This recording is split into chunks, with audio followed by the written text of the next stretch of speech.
Students can access Microsoft Project using the VMware Horizon platform. Horizon is a virtual desktop infrastructure that allows users to access a cloud-based Windows desktop machine through their web browser. No installation is required, making it compatible with most modern computers, even Mac and Chromebook operating systems.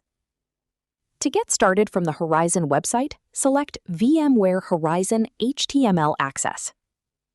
When prompted, sign in with your CVTC account.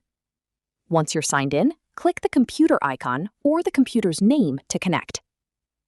The virtual desktop will load within your web browser, and you'll be able to use your mouse and keyboard to access programs in the same way you would on your personal computer.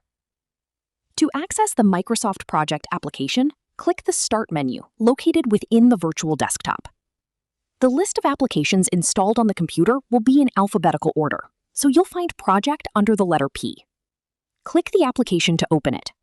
You can now begin working with Microsoft Project.